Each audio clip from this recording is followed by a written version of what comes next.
মধ্যপ্রাচ্যের রাজনৈতিক ও সামরিক পরিস্থিতি আবারও বিশ্বজুড়ে আলোচনার কেন্দ্রবিন্দুতে।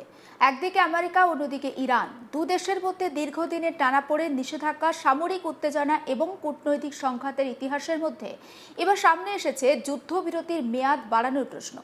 আর সেই বিষয়ে হোয়াইট হাউসের সিচুয়েশন রুমে ঘনিষ্ঠ সহযোগীদের নিয়ে গুরুত্বপূর্ণ বৈঠকে বসেছিলেন আমেরিকার প্রেসিডেন্ট ডোনাল্ড ট্রাম্প।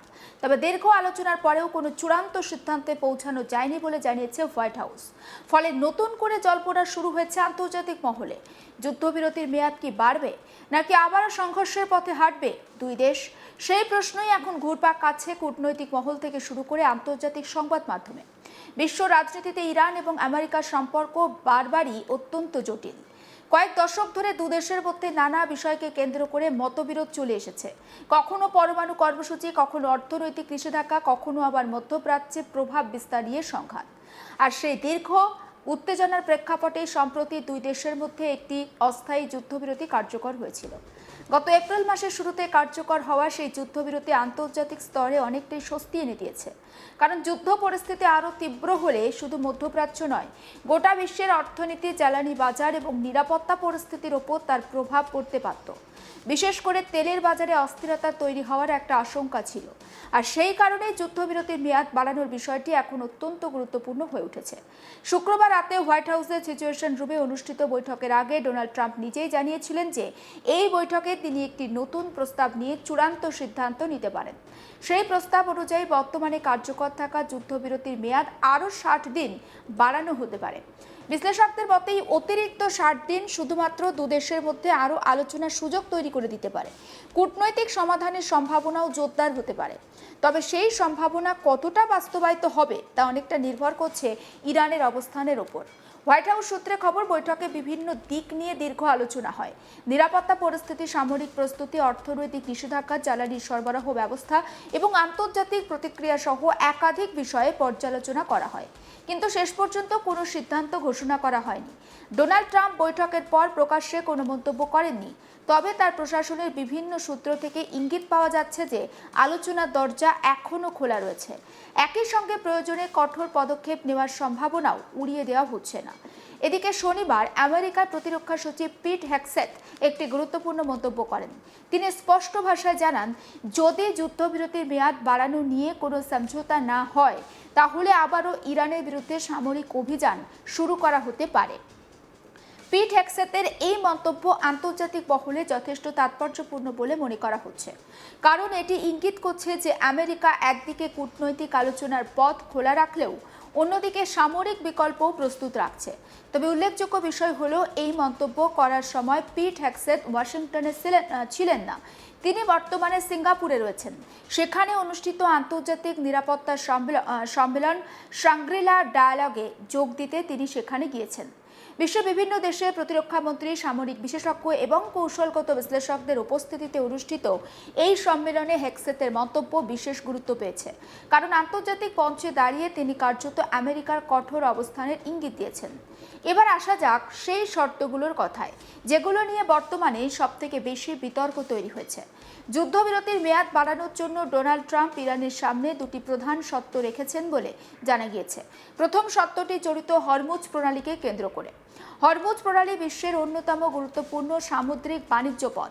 মধ্যপ্রাচ্যের তেল উৎপাদক দেশগুলোর থেকে বিপুল পরিমাণে অপরিশোধিত তেল এই পথ দিয়েই আন্তর্জাতিক বাজারে পৌঁছে যায়। বিশ্বের জ্বালানি নিরাপত্তার ক্ষেত্রে এই প্রণালীর গুরুত্ব অপরিসীম। বিশেষজ্ঞদের মতে বিশ্বের মোট সমুদ্রপথে পরিবাহিত তেলের একটি বড় অংশ হরমুজ প্রণালী দিয়ে যাতায়াত করে। ফলে এই অঞ্চলে কোনো অস্থিরতা দেখা দিলে আন্তর্জাতিক বাজারে তেলের দাম বৃদ্ধি পাবেই পাবে। আমেরিকার দাবি, ইরানকে এই প্রণালীর ওপর তাদের নিয়ন্ত্রণমূলক অবস্থান প্রত্যাহার করতে হবে এবং যুদ্ধ শুরুর আগে পরিস্থিতি পুনরুদ্ধার করতে হবে। অর্থাৎ আন্তর্জাতিক জাহাজ চলাচলের ক্ষেত্রে কোনো ধরনের চাপ বা বাধা রাখা যাবে না। ওয়াশিংটনের মতে এই পদক্ষেপ বিশ্ব বাণিজ্য এবং আন্তর্জাতিক নিরাপত্তার স্বার্থে অত্যন্ত গুরুত্বপূর্ণ। তবে এখনো পর্যন্ত ইরান এই শর্ত মেনে নিতে রাজি হয়নি। ইরানের দাবি, হরমুজ প্রণালী তাদের কৌশলগত নিরাপত্তার সঙ্গে জড়িত একটি গুরুত্বপূর্ণ বিষয়। ফলে এই প্রশ্নে সহজে ছাড় দেওয়ার কোনো ইঙ্গিত এখনও তেহরান দেয়নি। আর দ্বিতীয় শর্তটি আরও সংবেদনশীল। সেটি হলো ইরানের সমৃদ্ধ ইউরেনিয়াম কর্মসূচি। দীর্ঘদিন ধরে আমেরিকা এবং পশ্চিমী দেশগুলোর অভিযোগ, ইরান তাদের পরমাণু কর্মসূচির মাধ্যমে ভবিষ্যতে পরমাণু অস্ত্র তৈরির সক্ষমতা অর্জনের চেষ্টা করছে। যদিও ইরান বারবারই দাবি করে এসেছে যে তাদের পরমাণু কর্মসূচি সম্পূর্ণ শান্তিপূর্ণ আর বেসামরিক উদ্দেশ্যে পরিচালিত, কিন্তু আমেরিকা এই ব্যাখ্যাতে সন্তুষ্ট নয়। তাদের বক্তব্য, ইরানকে তাদের সমৃদ্ধ ইউরেনিয়ামের মজুদ আমেরিকার হাতে তুলে দিতে হবে এবং ভবিষ্যতে যাতে কোনোভাবেই পরমাণু অস্ত্র তৈরির পথ খোলা না থাকে সেই নিশ্চয়তাও দিতে হবে। এই শর্ত এখনো পর্যন্ত মেনে নেয়নি তেহরান, বরং ইরানের পক্ষ থেকে একটি বিকল্প প্রস্তাব সামনে নিয়ে আসা হয়েছে। ইরানের প্রেসিডেন্ট মাসুদ পেজেশকিয়ান তার সরকার বলছে তার আমেরিকার হাতে নয় বরং রাশিয়ার কাছে সমৃদ্ধ ইউরেনিয়াম হস্তান্তর করতে রাজি। আর এই প্রস্তাবকে কেন্দ্র করে নতুন করে কূটনৈতিক আলোচনা শুরু হয়েছে। আন্তর্জাতিক সম্পর্ক বিশেষজ্ঞরা বলছেন, রাশিয়াকে যুক্ত করার মাধ্যমে ইরান একদিকে আমেরিকার সরাসরি প্রভাব এড়াতে চাইছে, আর অন্যদিকে নিজেদের কৌশলগত অংশীদারের সঙ্গে সম্পর্ক আরও শক্তিশালী করার বার্তা দিচ্ছে। তবে ওয়াশিংটন এই প্রস্তাবকে কিভাবে দেখছে তা স্পষ্ট নয়।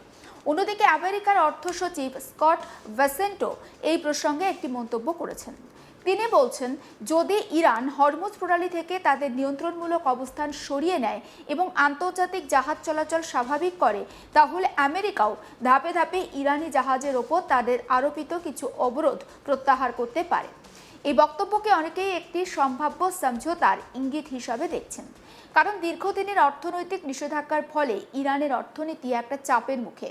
আন্তর্জাতিক বাণিজ্য, ব্যাংকিং এবং জাহাজ চলাচলের ওপর আরোপিত বিভিন্ন বিধিনিষেধ ইরানের জন্য বড় চ্যালেঞ্জ হয়ে দাঁড়িয়েছে। এই পরিস্থিতিতে অবরোধ শিথিল হওয়া ইরানের জন্য উল্লেখযোগ্য অর্থনৈতিক স্বস্তি নিয়ে আসতে পারে।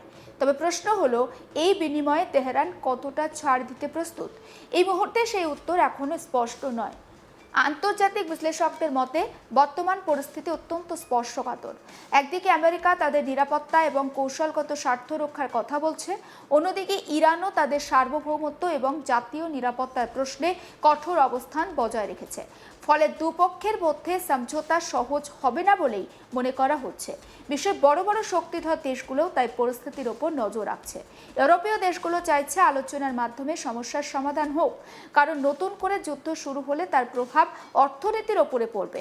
বিশেষ করে আন্তর্জাতিক তেলের বাজারে একটা অনিশ্চয়তা তৈরি হতে পারে, জ্বালানির দাম বাড়তে পারে, আর এর প্রভাব পড়তে পারে পরিবহন, শিল্প, উৎপাদন, সাধারণ মানুষের দৈনন্দিন জীবনের উপরেও। ভারত সহ বহু দেশ এই পরিস্থিতির দিকে গভীর নজর রাখছে, কারণ ভারতের জ্বালানি আমদানির একটি বড় অংশ মধ্যপ্রাচ্য থেকে আসে। ফলে ওই অঞ্চলে সংঘাত বাড়লে তার প্রত্যক্ষ প্রভাব ভারতীয় অর্থনীতির ওপরেও পড়বে। সমস্ত আপডেট পৌঁছে দেব আপনাদের কাছে। নজর রাখুন আজ তাক বাংলা, সাবস্ক্রাইব করতে ভুলবেন না।